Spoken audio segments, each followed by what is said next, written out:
Por isso, hoje, nós vamos observar que pela fé falamos, né, mesmo depois da nossa própria morte. Nós vamos começar a ver o primeiro dos grandes homens de fé que tratam a Bíblia, porque a fé é um grande elemento para nós estarmos firmes em Cristo. Cristo é superior aos anjos, superior a Moisés.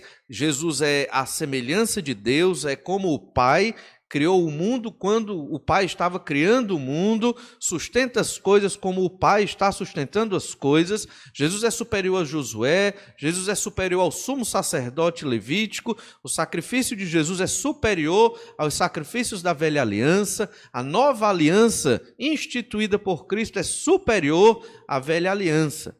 E isso são conteúdos muito profundos dentro do Antigo Testamento e do Novo Testamento. Mas tudo isso o autor aos Hebreus colocou para mostrar que Jesus é superior a tudo.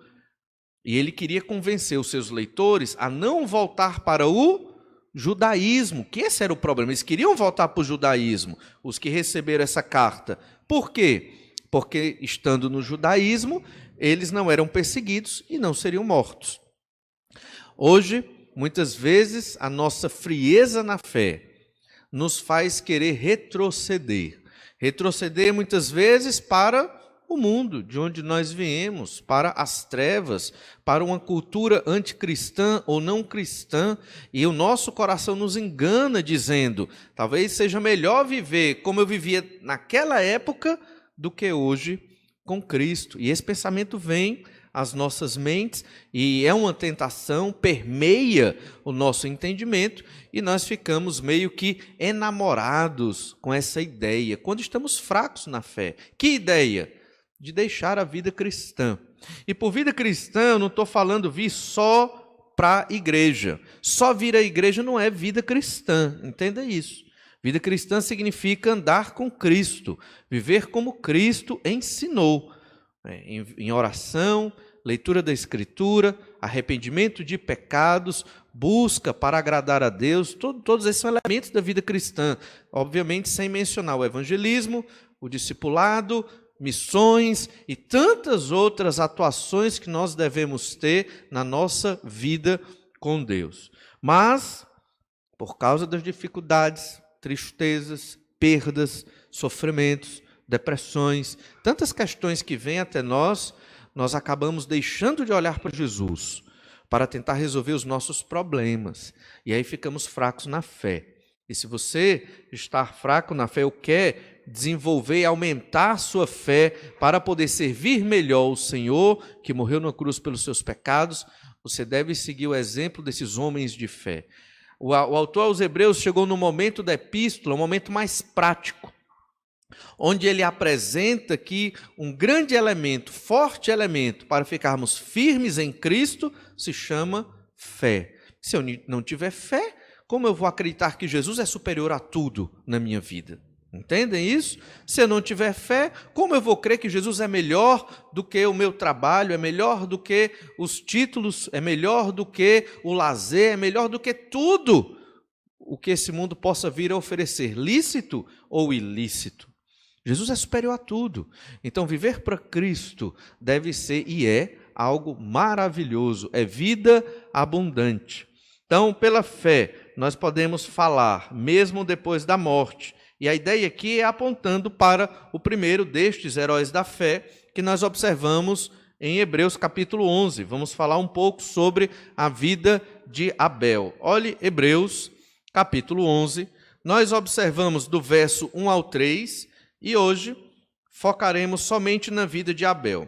Realmente, apresentar o capítulo 11 em uma única mensagem é muito complicado. Requer um poder de síntese enorme e você dispensar elementos importantíssimos.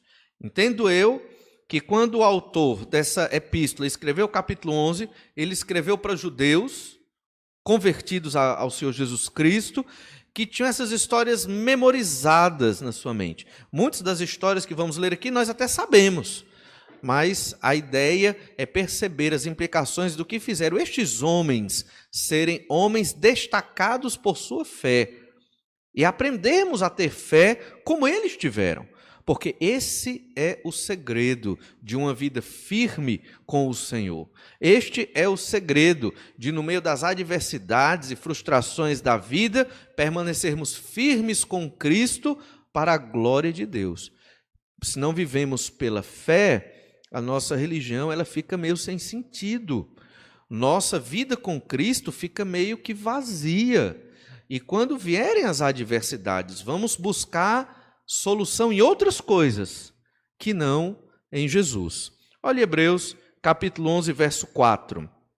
Pela fé, Abel ofereceu a Deus mais excelente sacrifício do que Caim, pelo qual obteve testemunho de ser justo, tendo a aprovação de Deus quanto às suas ofertas. Por meio dela também, mesmo depois de morto, ainda fala. Pela fé, irmãos, mesmo depois de mortos, mesmo depois que partirmos, nós ainda poderemos falar. Em que sentido?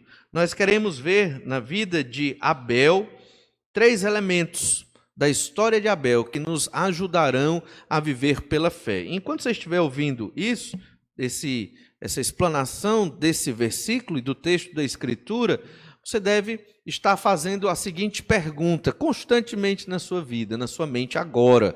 E essa pergunta deve estar com você sempre.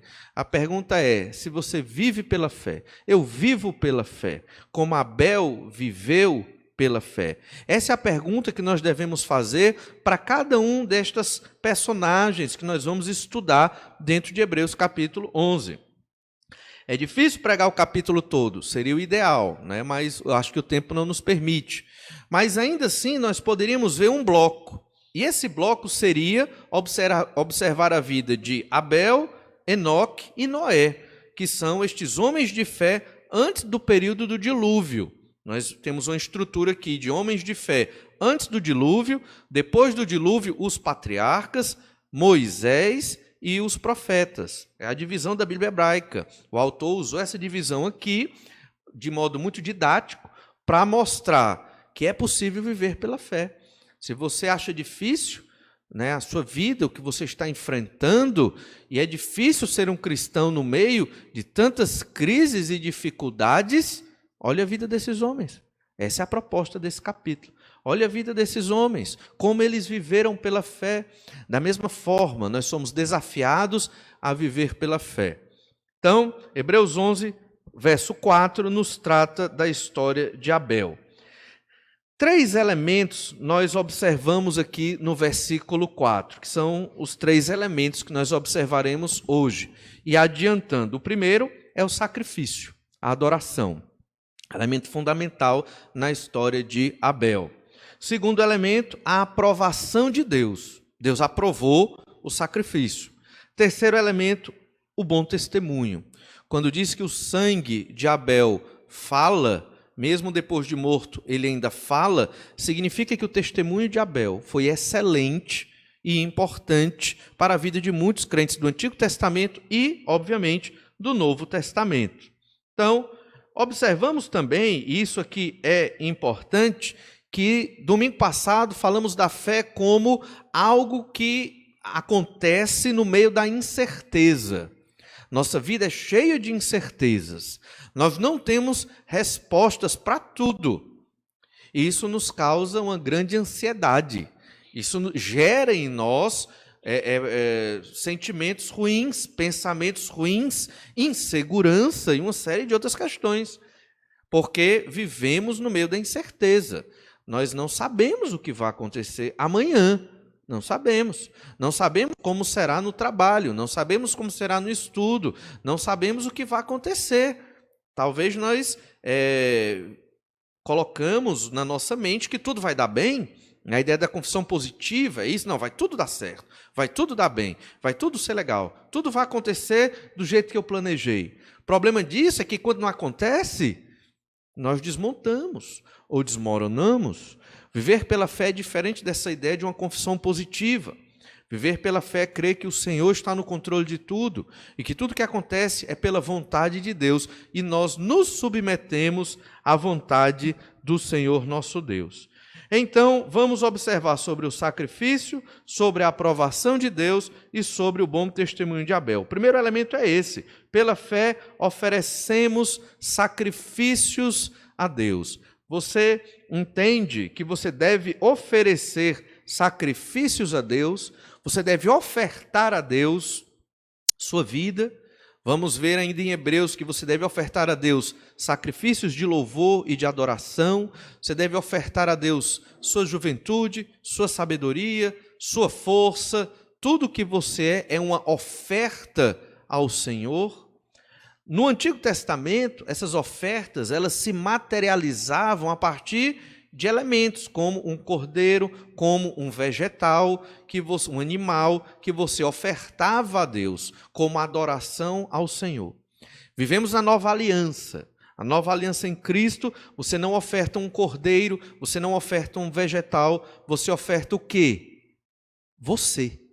Você se oferta em gratidão a Deus, não como um sacrifício no sentido de expiação de pecados, não, mas você se oferta como uma gratidão por tudo o que Deus fez, enviando Jesus para morrer numa cruz pelos seus pecados. Pensando em Abel, nós temos que retornar em Gênesis capítulo 4. Vamos lá para Gênesis capítulo 4, verso 1, e vamos relembrar, que eu sei que muitos já conhecem, mas relembrar um pouco da história de Abel e perceber, o primeiro elemento, todos temos que oferecer sacrifício a Deus. Você deve pensar aí, o que é que eu tenho oferecido como sacrifício a Deus? E o que é que isso tem a ver com a fé? Olhe Gênesis 4, verso 1. Gênesis. Coabitou o homem com Eva, sua mulher, e esta concebeu e deu à luz a Caim. Então disse: adquiri um varão com auxílio do Senhor. Depois deu à luz a Abel, seu irmão. Abel foi pastor de ovelhas e Caim lavrador. Aconteceu que no fim de uns tempos, trouxe Caim do fruto da terra uma oferta ao Senhor. Abel, por sua vez, trouxe das primícias do seu rebanho e da gordura deste. Agradou-se o Senhor de Abel e de sua oferta, ao passo que de Caim e de sua oferta não se agradou. Irou-se, pois, sobremaneira Caim, e descaiu-lhe o semblante. Eu não sei se você tem essa impressão, mas quando nós lemos essa história, nós focamos mais em quem? Em Caim, não é? Mas quem foi o herói da fé? Foi Abel. Por que é importante dizer isso? Porque muitas vezes nós focalizamos mais no aspecto negativo. Negativo não do que é somente errado, mas do que é o contrário. Então, Abel foi o aprovado por Deus. Focalizamos muito no que não foi aprovado. E também porque o texto dedica mais texto mesmo ao pecado de Caim. E a ideia é não cairmos no pecado de Caim. Mas como nós não estamos focando em Caim, nós vamos destacar as atitudes de Abel, que foram as melhores, as mais excelentes, e aquilo que Deus quer de nós. Pela fé, Abel ofereceu um sacrifício excelente. Pela fé. Nosso sacrifício que oferecemos a Deus é excelente, é um sacrifício que Deus gosta, é isso que nós temos que meditar essa noite e viver pela fé nesse sentido. É bem provável que Deus aqui, ele ensinou a Adão, e Adão passou para os seus filhos, como Deus queria ser adorado. Desde o início de tudo, Deus queria ser adorado. E como Deus gostaria desta adoração? Certamente o Senhor ensinou a Adão que era necessário oferecer um sacrifício. E, a princípio, um sacrifício de animais. Lá em Gênesis 3:21, dá uma justificada nisso. Olha Gênesis 3:21. Fez o Senhor Deus vestimenta de peles para Adão e sua mulher e os vestiu. Veja que até esse momento, Gênesis 3 é o capítulo onde o pecado entra no mundo. Veja que até este momento nada tinha morrido. Esses foram os primeiros animais a morrer. Foram mortos para que, de alguma forma, Deus retirasse a pele desses animais e fizesse roupas de pele para para Adão e Eva. Percebe, então? Quer dizer, houve a morte ali. É muito provável que a partir daí o Senhor tenha ensinado, embora o texto bíblico não deixe isso claro, tenha ensinado a necessidade do sacrifício de sangue. E que esse sacrifício de sangue, ele já tinha um sentido. Ele apontava para o Salvador. Desde o início da Escritura, nós já sabemos que viria um Salvador e que este Salvador livraria o homem da condenação do pecado por causa do pecado deles, que começou ali no Éden.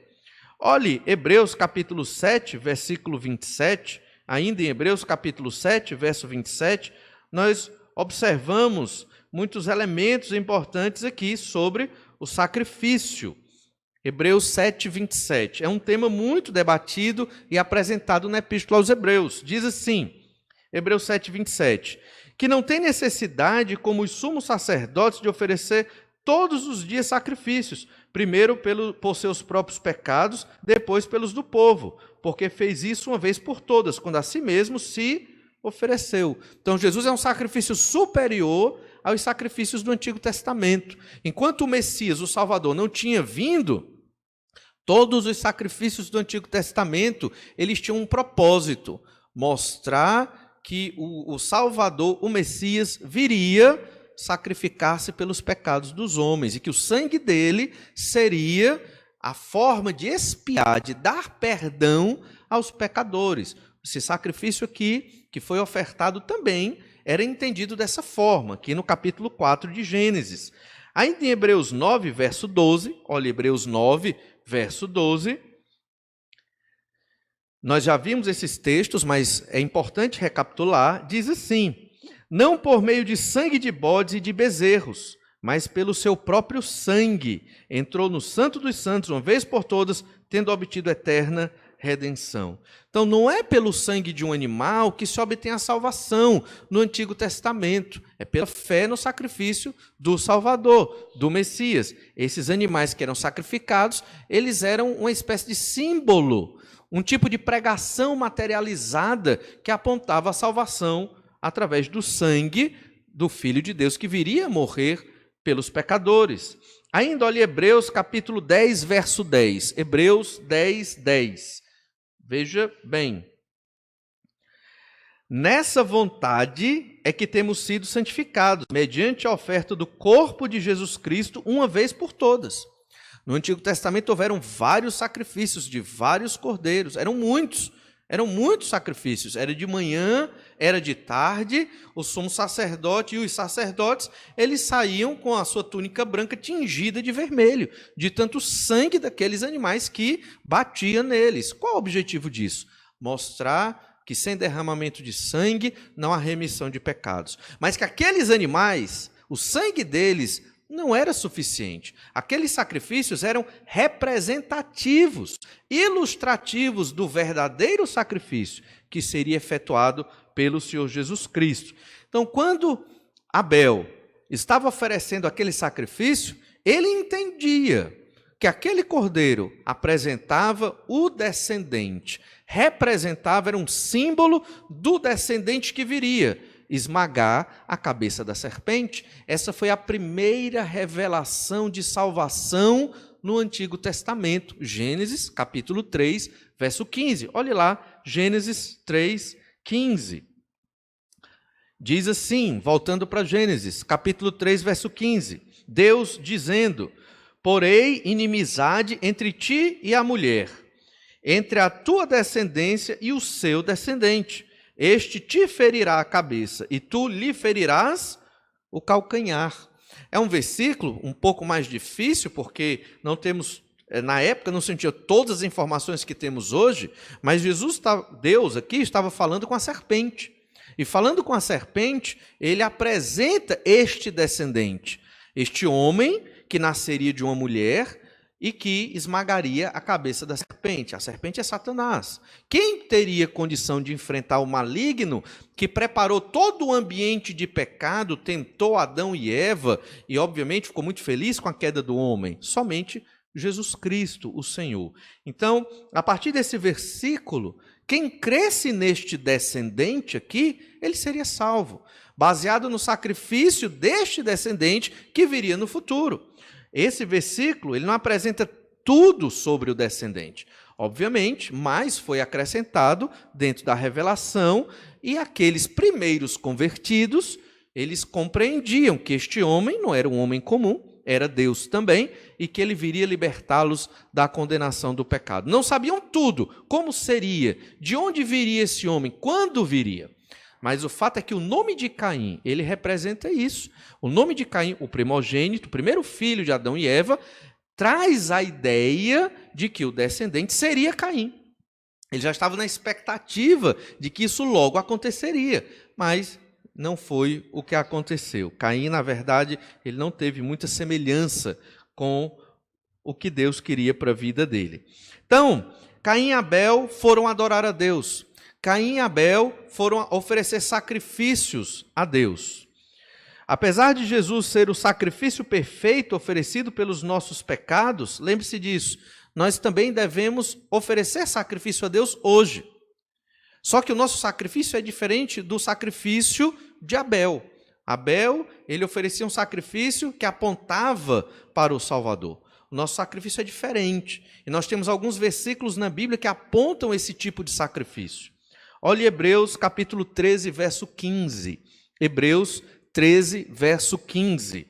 Que tipo de sacrifício nós devemos oferecer ao Senhor?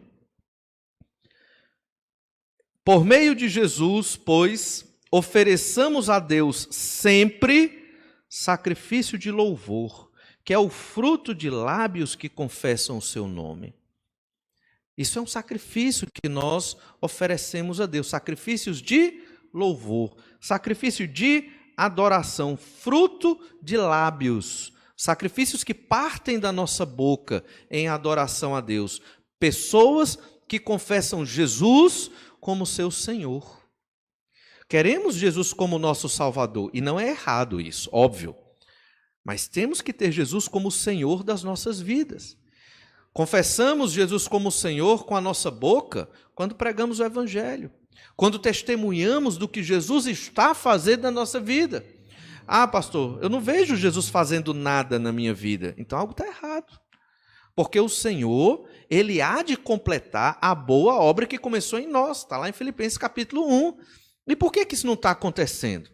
Por que isso não está se desenvolvendo, essa obra de Jesus na nossa vida? Talvez porque eu não esteja querendo que Jesus realize essa obra na minha vida. É necessário eu querer. E talvez essa seja a grande condição para nós estarmos firmes na fé, servindo ao Senhor Jesus Cristo. Querer. Muitas vezes nós dizemos, mas eu não consigo, pastor. Não consigo ler a Bíblia. Não consigo orar. Não consigo pregar o Evangelho. Não consigo servir a Jesus. Será que a palavra é não consigo? Ou é não quero? Porque nós temos o Espírito Santo de Deus que nos fortalece. Talvez não estejamos querendo. Nós hoje podemos aqui no culto, entoando cânticos, oferecer a Deus sacrifícios de louvor. Você entende esse cântico como um mero entretenimento preparatório para a explanação da palavra? Ou você entende esse cântico como oferta de adoração a Deus que está sentado no trono dele? Como é que você entende esse momento de louvor? Você chega aqui contrito para falar com Deus. Esse cântico é como se fosse uma oração cantada a Deus que você coloca diante do Senhor, ou é mero entretenimento? Temos que refletir nisso. Para muitos é entretenimento. Para muitos, esses cânticos é para eu me sentir bem. Será que o objetivo é eu me sentir bem? Ou é eu oferecer um sacrifício a Deus por meio de cânticos? Entende isso? Por meio da oração. Eu estou pensando em mim quando eu venho para este culto, ou eu estou pensando na glória de Deus, em servir ao Senhor, entendendo que quando eu busco ao Senhor, certamente seremos ricamente abençoados só pelo fato de estarmos buscando a Deus. Hebreus 13:15 nos diz isso. E é por meio de Jesus. Quem não tem Jesus como Senhor e Salvador, cantou, mas não adorou. Porque é por meio de Jesus. Entende isso? Porque Jesus é o nosso mediador. E nós oferecemos esse sacrifício. Isso é um exemplo de sacrifício que você oferta a Deus. Quando você está, quer seja num culto doméstico, num culto ao ar livre, num culto mais formal, como este nosso, de domingo à noite, você entende e pratica o louvor a Deus cantado com esta consciência. Mas há outras formas também de oferecer sacrifícios a Deus. Gálatas 2:20. Olha Gálatas 2:20, e esta forma envolve Hebreus 13:15 e todas as outras que você possa imaginar.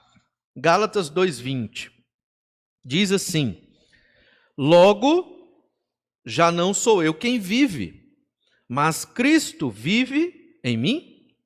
E esse viver que agora tenho na carne, vivo pela fé no Filho de Deus, que me amou e a si mesmo se entregou por mim. Este é o grande sacrifício que nós operamos para a glória de Deus, para a adoração a Deus. É não mais vivermos nós, mas realmente, praticamente, entregarmos a nossa vida a Jesus. É dizer, olha, não vivo eu, mas Cristo vive em mim. Como Cristo vive em mim? No sentido que eu faço a obra que Jesus deixou para eu fazer.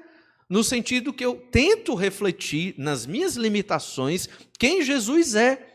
No sentido de que eu deixo de pensar em mim para pensar no que Jesus quer. E aí nos tornamos escravos do Senhor Jesus Cristo, e essa é a vontade de Deus para todo aquele que foi salvo pelo Senhor Jesus. Quanto mais perto de Deus você estiver, mais Cristo vai viver em você. Mais você vai perceber como é bom estar com Deus. E que a nossa vida se resume a isso, a agradar o nosso Senhor. E o resto é detalhe. Isso é o que Jesus ensinou. Buscar em primeiro lugar o reino de Deus.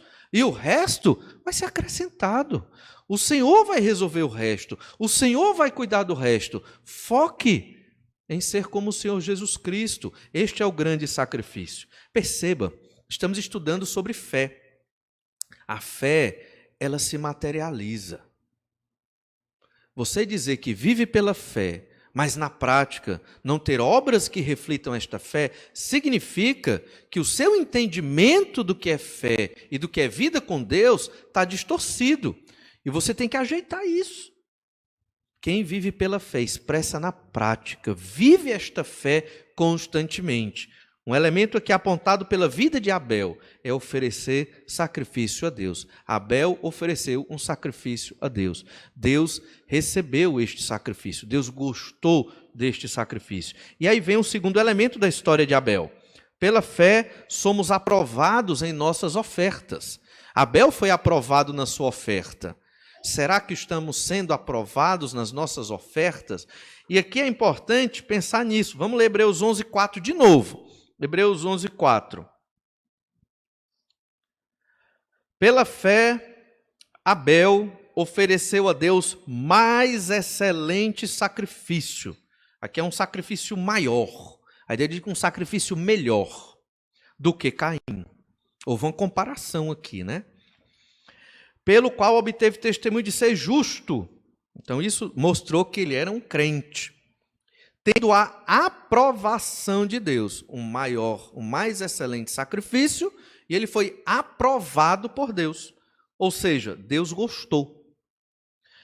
Quanto às suas ofertas, né? Tendo a aprovação de Deus quanto às suas ofertas. Por meio dela também, mesmo depois de morto ainda, fala. Houve uma comparação, nós observamos isso claramente, e um sacrifício foi aprovado e o outro foi rejeitado. Por quê? O de Abel foi aprovado e o de Caim foi rejeitado. Muitos vão dizer, e você talvez ouviu isso e vai ler isso em muitos lugares, é porque Abel ofereceu o sacrifício de um animal, ele era um pastor, certamente uma ovelha, isso agradou a Deus. E Caim, ele não ofereceu, a ovelha ofereceu de vegetais. Mas é muito interessante que cada um deveria oferecer aquilo que tinha. Por isso é mencionado, Abel era pastor, Caim era lavrador. Entende? Quando nós vamos lá na lei de Moisés, nós percebemos um detalhe muito interessante. Não haviam só sacrifícios de animais, haviam ofertas de vegetais também. E, em um certo sentido, complementavam estes sacrifícios, é verdade. Então, você pode observar isso lá em Êxodo, por exemplo, capítulo 29, verso 40. Êxodo 29, 40, já depois da lei de Moisés. A lei de Moisés ela foi colocada lá em Êxodo capítulo 20. Mas lá em Êxodo 29 diz assim, verso 40, com um cordeiro, a 10ª parte de um éfa de flor de farinha, amassada com a 4ª parte de um rim de azeite batido, e para libação, a 4ª parte de um rim de vinho.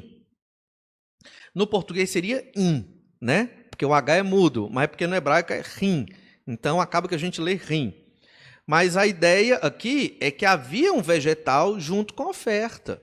Entende? Então, muitos elementos que estão na lei de Moisés depois de Êxodo 20, eles já eram praticados em Gênesis. Exemplo, a lei do levirato. Não vamos entrar nisso, mas a lei do levirato aparece lá em Gênesis capítulo 38. Né? A lei do levirato é quando o irmão deve suscitar descendência a um irmão que faleceu e deixou a esposa sem filhos. Então, aquele irmão casava-se com, solteiro obviamente, casava-se com a viúva para suscitar descendência ao seu irmão que faleceu. Essa era a lei do levirato. Só que essa lei ela foi colocada oficialmente, digamos assim, na lei de Moisés, lá para Levítico. Mas antes, em Gênesis, ela já era aplicada. Por quê? Porque os princípios da lei de Moisés já tinham sido dados por Deus em algum momento da revelação do Senhor para que o povo seguisse. Como é o caso aqui também de Caim e Abel. Em algum momento, provavelmente Deus falando a Adão, ele disse como deveria ser a adoração, como devia ser a oferta. Cada um daria uma oferta daquilo que tinha, em adoração a Deus. Abel, pastor, ovelha. Caim, lavrador, vegetais. O grande problema não foi Caim ofertar vegetais. Olha lá em Levítico, capítulo 2, verso 1, para entender mais esse ponto da lei de Moisés. Levítico 2, verso 1. Isso é muito importante para o entendimento da história de Abel e Caim. Levítico 2, verso 1, diz assim: quando alguma pessoa fizer oferta de manjares ao Senhor, a sua oferta será flor de farinha. Nela deitará azeite, sobre ela porá incenso. Levá-la-á aos filhos de Arão, os sacerdotes, um dos quais tomará dela um punhado de flor de farinha e do seu azeite com todo o seu incenso e os queimará, como porção memorial sobre o altar. É oferta queimada de aroma agradável ao Senhor. O que ficar da oferta de manjares será de Arão e de seus filhos. É coisa santíssima das ofertas queimadas ao Senhor. Então era possível você ofertar e adorar a Deus com vegetais. Então, por que Deus aceitou a oferta de Abel? O detalhe está na palavra primícias. Abel trouxe das primícias e Caim trouxe qualquer coisa. Essa é a grande diferença, porque senão essa palavra não estaria ali. A ênfase seria outra. A ênfase seria no objeto ofertado, que não é. Um era pastor, ofereceu ovelha. Outro era lavrador, ofereceu da sua colheita. Abel ofereceu, provavelmente, a melhor ovelha, ou o melhor cordeiro que ele tinha, o mais bonito, o mais bem preparado, alimentado, o que valia muito dinheiro, digamos assim. Naquela época nem tinha, eu acredito, dinheiro ainda, mas era o que valia muito. Já Caim, diferentemente, tem umas verduras aqui, nem são frescas, vou oferecer ao Senhor. E veja que esse foi um pecado dos sacerdotes lá em Malaquias. Eles ofereciam a Deus a ovelha coxa, a ovelha cega, ofereciam o que já está para morrer mesmo, já está velhinha, essa ovelha, esse cordeiro está velhinho, vamos oferecer ao Senhor. E eles ficavam com o melhor. Penso eu que essa foi a grande diferença de Deus aceitar o excelente sacrifício de Abel e rejeitar o sacrifício de Caim. Irmãos, nós também oferecemos sacrifício a Deus. Sacrifícios de lábios que confessam o nome do Senhor, com cânticos, com a pregação do Evangelho, com o nosso testemunho oral de vida e físico também. A nossa vida, ela é para adorar a Deus, é o nosso sacrifício, é o que nós temos de melhor, é a nossa vida. E nós temos que ofertá-la ao Senhor. Questão é que muitas vezes nós não ofertamos o que nós temos de melhor. E eu não estou falando de dinheiro, estou falando de vida. O que é que você tem melhor? De melhor na sua vida para ofertar ao Senhor? Sua inteligência, sua juventude, sua sabedoria, sua experiência, sua força. Oferte o que você tem de melhor a Deus. Se você tem uma boa voz, nos cultos de adoração, cante a Deus. Ah, mas hoje eu não estou tão feliz. Não interessa. Entende isso? Não interessa. Interessa quem vai receber a adoração. Quem é? É Deus. Ele merece? Então cante. Quem vai receber a adoração é Deus. Não sei se você entende isso, mas você tem que entender. Por que eu vou ler a Bíblia? Para adorar a Deus. Óbvio que eu serei abençoado também, mas é para adorar o Senhor. Por que eu vou orar? Para adorar a Deus. A minha vida tem que ser para adorar o Senhor. Este é o meu sacrifício a Deus. Tem que ser o seu sacrifício a Deus. Você tem que refletir Gálatas 2:20. Não mais vivo eu, mas Cristo vive em mim. Você tem que oferecer o melhor do que você tem, do que você é para Deus. Não só o que sobra. Não só o que sobra. Você se esforça para servir a Deus? Essa é a ideia. Você busca o Senhor? Você se empenha? Ou simplesmente você usa aquele discurso, eu não consigo, eu não consigo, eu não consigo. Irmãos, não conseguimos, somos pecadores, frágeis e falhos. Por isso Deus nos deu o Espírito Santo de Deus, para garantir que nós vamos conseguir. E vamos. Deus deixou a igreja com uma missão, a missão de proclamar o reino de Deus na terra. E Ele sabe que nós somos pecadores, mas como conseguiremos? O Espírito Santo de Deus. Só basta uma coisa, o quê? Querer. Abel, pela fé, foi aprovado por Deus porque ofereceu o sacrifício do que ele tinha de melhor. O que você tem de melhor para ofertar a Deus? Ou só ofertamos o que sobra ao Senhor? Faça um paralelo na sua vida.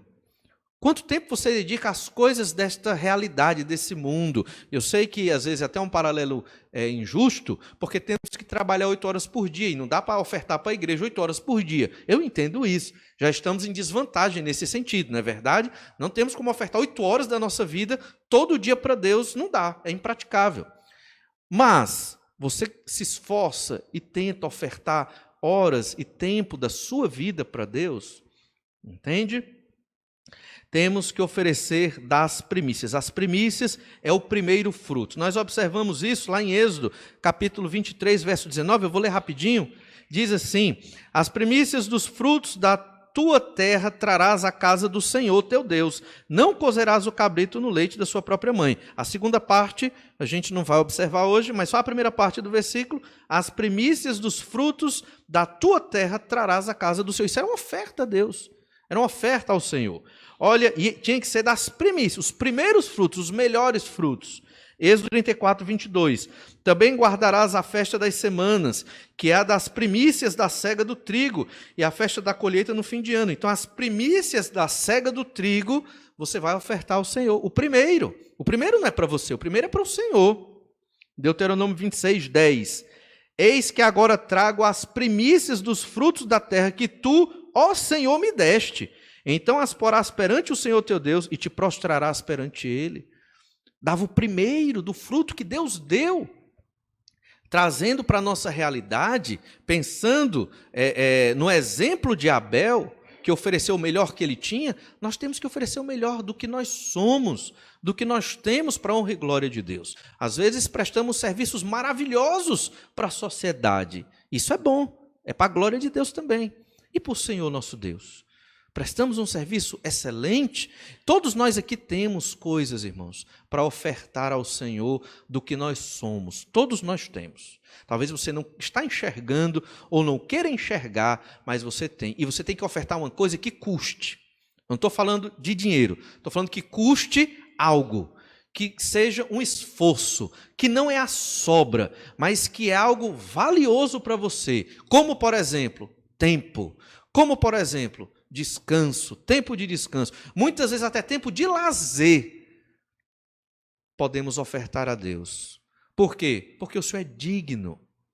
Jovens, oferte a sua juventude a Deus. Enquanto você não foi sugado, né, pelo sistema empregatício, né, de trabalho, você pode usar muito do seu tempo para a glória de Deus. Pode, está estudando ainda, use muito do seu tempo para o Senhor. E quando vier a trabalhar, tente criar estratégias para usar tempo para Deus. Não deixe o sistema te engolir, o sistema terrível que nos oprime para sermos ali, né, mecanizados, robôs que só trabalham, e trabalho é bom, viu? Abrindo um parênteses, a Bíblia diz que trabalhar é bom e glorifica ao Senhor. No entanto, o que se percebe na nossa sociedade é uma inversão de coisas, de valores, onde o trabalho parece mais importante do que o reino de Deus, e não é. Ele é importante no lugar dele. Ele é importante. Aquele que não trabalha, que não coma, né? Alguns não estão trabalhando, vai morrer de fome. Brincadeira. Mas a ideia é que você tem que trabalhar, prover, comer do fruto do seu trabalho, mas ofertar a Deus da sua vida. Não pode viver sem ofertar ao Senhor. Mas um foi aprovado e o outro foi rejeitado. Deus avalia as nossas ofertas. Você entoou um cântico hoje. O que é que Deus achou? Você pensa assim? Você veio para a igreja hoje, o que é que Deus achou de eu estar neste culto adorando a Deus? Você vai ler sua Bíblia, vai ler amanhã, vai ler depois. Eu li a minha Bíblia, li como se lê um jornal, uma revista. Eu não li com a devida devoção. O que será que Deus achou da minha leitura bíblica? Às vezes eu pergunto a um irmão ou outro, está lendo a Bíblia? E tu, pastor, estou lendo a Bíblia. Eu tenho que melhorar a minha pergunta, né? Você está lendo a Bíblia com a devida devoção a Deus? É a pergunta mais profunda, né? Mas cada um vai dar conta de si perante o Senhor. Mas essa é a ideia. Eu tenho que ofertar a Deus uma boa leitura, uma leitura de compreensão, e ver naquele texto da Bíblia os meus pecados, me arrepender deles e ficar mais perto do Senhor, meu Deus. Pela fé, somos aprovados em nossas ofertas. Por que pela fé? Porque tudo isso, irmãos, está no âmbito da fé. Nós não estamos vendo, não vimos a história de Abel, nós não estamos vendo Deus, nós não estamos vendo Deus aprovando aqui o meu cântico, a minha leitura bíblica, a minha pregação do Evangelho, não estamos. Cremos em tudo isso pela fé. E quanto mais fé, mais firme você vai estar na sua oferta de vida ao Senhor. E um terceiro elemento na história de Abel é que pela fé, aprendemos com Abel, que pela fé testemunhamos com a nossa vida. A nossa vida testemunha. Você apresenta uma oferta a Deus pela fé. Por quê? Porque você crê que isso é importante, é o que Deus diz, é a verdade do Senhor. Você não só apresenta uma oferta, mas você quer que sua oferta seja aprovada, como a de Abel foi aprovada. Porque Deus aprova uns e rejeita outras ofertas. Você hoje veio apresentar oferta de gratidão a Deus, de adoração ao Senhor nesse culto. Deus se agradou? Né? Como é que você sabe? Pelo menos você tem que ter na sua consciência o quê? Eu fiz o melhor. Eu me esforcei o máximo do que eu pude para prestar um culto de adoração a Deus. Com inteligência. O que significa isso? Entendendo os cânticos, compreendendo o que está acontecendo aqui, orando sinceramente de coração aberto a Deus, para poder, dentro da Escritura, ser desafiado pela palavra e ser transformado um pouco mais na minha carreira cristã. Pela fé, então, testemunhamos com nossa vida. Abel, você vê que Abel não falou nada. Quem mais fala na história lá de Gênesis 4? Deus e Caim, não é verdade? Abel não disse uma palavra. O que é que falou? A vida de Abel. A vida de Abel falou. Irmãos, é melhor que nós digamos poucas palavras e que a nossa vida fale uns aos outros, não para a nossa glória, mas para a glória de Deus, para que as pessoas vejam em você um pouco do Senhor Jesus Cristo. E a sua vida vai desafiar outros a viver pela fé. E entender, é possível viver pela fé. Não é coisa de doido, não. É possível viver pela fé. Houveram grandes homens de Deus na história da igreja. Nós temos aí Martinho Lutero, João Calvino, grandes homens de oração e que focaram na Escritura e que lutaram contra um cristianismo completamente deturpado e terrível. Viveram pela fé e muitas vezes sofreram pela fé. Volte lá para Gênesis 4. Volte lá para Gênesis capítulo 4. Vamos ler o verso 3, do 3 em diante. Aconteceu que no fim de uns tempos, trouxe do fruto da terra uma oferta ao Senhor. Abel, por sua vez, trouxe das primícias do seu rebanho e da gordura deste. Agradou-se o Senhor de Abel e de sua oferta, ao passo que de Caim e de sua oferta não se agradou. Irou-se, pois, sobremaneira Caim e descaiu-lhe o semblante. Veja que Caim não gostou da avaliação de Deus da sua oferta. Isso é típico do pecador. Nós não gostamos de ser reprovados. Nós não gostamos quando somos chamados a atenção, principalmente quando quem chama a atenção é Deus. Deus mesmo desaprovou a oferta de Caim. O que é que ele deveria fazer? Arrepender-se.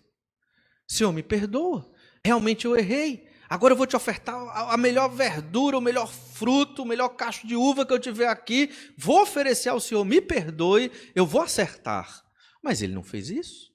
Porque o orgulho tomou de conta do coração de Caim, a rivalidade, a ira dele gerou uma inveja, gerou uma rivalidade, e nós sabemos onde isso chegou, num homicídio ali. Então, ele irou-se. Olha o verso 6. Então lhe disse o Senhor, por que andas irado? Deus se preocupou com Caim. É interessante isso, irmãos. Deus, muitas vezes, ele vai atrás do que está, digo muitas vezes, mas é sempre, vai atrás do que está perdido. Aquele crente que é aprovado pelo Senhor, ele tem como caminhar um pouquinho mais independente, ele já está entendendo o que Deus quer da vida dele, ele busca Deus quando tem necessidade e Deus o fortalece. Mas tem aqueles como Caim que estão bem desorientados, que se deixam dominar pela ira, pela inveja e pela violência. Deus vai lá e cuida. Olha como o nosso Deus, ele é maravilhoso. Deus vai lá e cuida. Veja que ele não foi atrás de Abel, porque não havia necessidade. Abel entendeu, Abel estava bem, Abel estava feliz, porque foi aceito por Deus. E Deus chega e pergunta, por que andas irado? Por que descaiu o teu semblante? Ele ficou triste, ficou abatido. Deus me reprovou. Deus, às vezes, irmãos, ele vai nos reprovar em muitas das ações das nossas vidas. Percebemos isso pela leitura da Bíblia. Percebemos isso ao ouvir uma pregação. Percebemos isso na vida, do dia a dia. E nós temos que entender quando o Senhor está dizendo, olha, Valnei, você está errado. Olha, Valnei, isso aí não é o caminho. Olha, se arrependa. Temos que ter esta sensibilidade com Deus. Como é que eu sei disso? Pela Escritura. A Escritura vai mostrar para você onde você está falhando para com o Senhor seu Deus. E a atitude? Arrependimento. Deus jamais vai rejeitar um coração quebrantado e contrito. No entanto, o orgulhoso, o soberbo, Deus rejeita. E Deus chega para Caim e diz, olha, por que você anda irado? Não era para ele se irar, era para ele se arrepender. Por que descaiu o teu semblante? Se procederes bem, não é certo que serás aceito? Deus está dizendo, as portas estão abertas, Caim. É só você fazer direito. Entenda, o Senhor, ele não quer que nós sejamos do jeito que nós somos. Pecadores, não. Tem aquela ideia, não, Deus aceita você do jeito que você é. Não. Não. Deus, ele transforma você para que você seja a semelhança de Jesus. No dia que você creu no Senhor Jesus, deixou as trevas do pecado e foi salvo, quando você pediu a Jesus para lhe salvar, ali você recebeu fé de Deus na sua vida para você crer em Jesus. Sem esta fé sobrenatural que Deus colocou na sua vida, jamais você escolheríamos Jesus. Então o Senhor, ele nos dá a condição de buscar a Deus. Ele quer que nós o busquemos, Ele quer que nós acertemos, Ele quer que nós ofereçamos o sacrifício excelente das nossas vidas a Ele. Problema, não é falta de capacidade nossa, porque o Espírito capacita, é porque muitas vezes nós não queremos. Caim não quis. Deus está dizendo, o Pai está dizendo, se procederes bem, você vai ser aceito.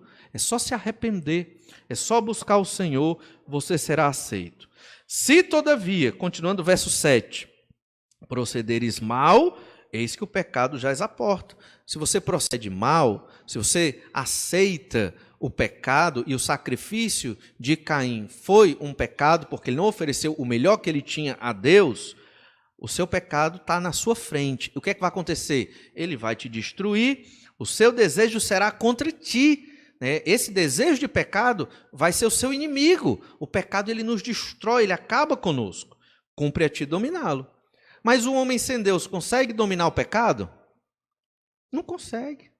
Sem Deus ele não consegue. O que é que Deus está dizendo para Caim? Caim, se você não mudar essa sua atitude, se arrepender do pecado e me buscar, o seu pecado vai lhe destruir.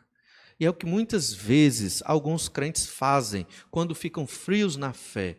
Eles se permitem ser destruídos pelo seu próprio pecado. Por isso, irmãos, temos que testemunhar com a nossa vida. Como? Quando nós oferecemos o que somos pela fé a Deus. Tudo que temos, aquilo que nós temos de melhor. Abel ofereceu o que ele tinha de melhor ao Senhor e Deus o aceitou. O testemunho dele foi excelente. A sua vida falou mais do que as suas palavras. E é interessante, no final dessa história, nós lemos no verso 8, disse Caim a Abel, seu irmão, vamos ao campo. Eles eram amigos, eles foram dar uma volta no campo. E estando eles no campo, sucedeu que se levantou Caim contra Abel, seu irmão, e o matou. Incrível como estas coisas se repetem no nosso mundo. Aquele que faz a vontade de Deus acaba morrendo, acaba sofrendo. Jesus fez a vontade de Deus e acabou sofrendo também bastante para nos dar uma vida e vida em abundância. Mas a verdade aqui, a verdade dessa história é que Abel, mesmo pagando com a sua vida, fez o que Deus queria e agradou ao Senhor em tudo. Olha, veja o verso 9. Disse o Senhor a Caim, onde está Abel teu irmão? Ele respondeu, não sei, acaso sou eu tutor de meu irmão? Veja a ironia, o sarcasmo em Caim. E disse Deus, que fizeste? É claro que Deus sabia o que ele tinha feito, mas que fizeste? A voz do sangue de teu irmão clama da terra a mim. E é isso que nós observamos em Hebreus 11, verso 4, quando diz, por meio dela também mesmo depois de morto, ainda fala. O que é a voz do sangue? O testemunho de vida de Abel. Chegou até Deus.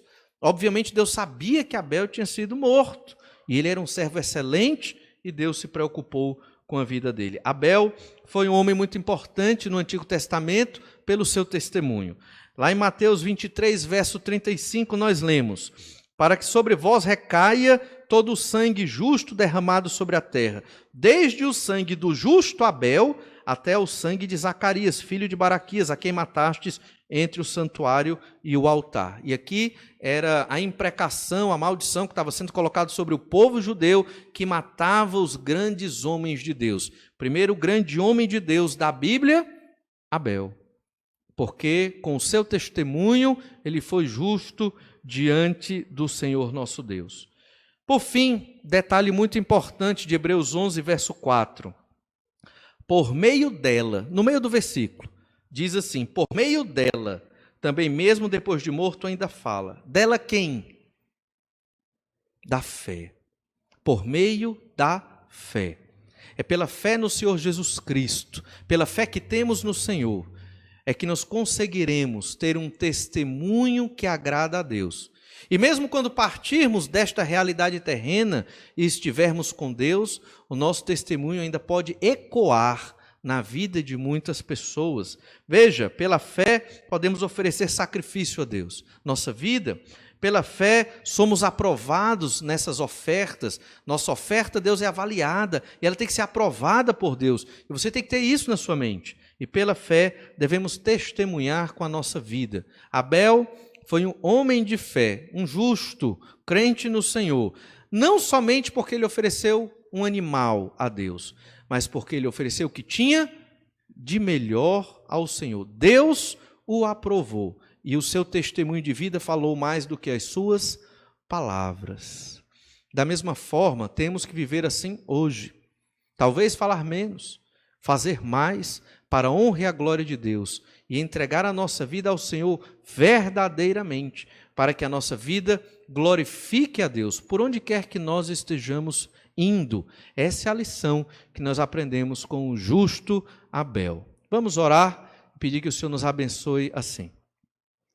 Pai amado, te louvo e te agradeço pelo teu poder, pela tua graça, pela tua misericórdia. O Senhor sabe, ó Pai, o quanto somos pecadores e precisamos de ti. Obrigado, Senhor Deus, pela salvação que o Senhor nos deste no nome do Senhor Jesus Cristo. E nesta caminhada, ó Pai, observando esses grandes homens de fé, buscando, ó Pai, ter o aumento da nossa fé para vivermos de modo que te agrada, te peço, ó Pai, que o Senhor nos ajude a oferecermos as nossas vidas como um sacrifício que agrada ao Senhor. Uma vida não de qualquer forma, não de qualquer jeito, mas uma vida pura, uma vida consagrada, uma vida de constante arrependimento e confissão de pecado, uma vida que se esforça para agradar ao Senhor em tudo, como Abel se esforçou para ofertar o melhor e foi aprovado por ti. Só conseguiremos isso, Pai amado, pela fé. Quando deixarmos de olhar para nós mesmos, para as nossas grandes e enormes dificuldades e começarmos a olhar mais para ti, para o que o Senhor requer de nós, para a glória do teu nome, que o teu nome merece. Nos abençoa, Senhor, a pensarmos dessa forma e a vivermos assim. É o que te pedimos no nome do Senhor Jesus. Amém.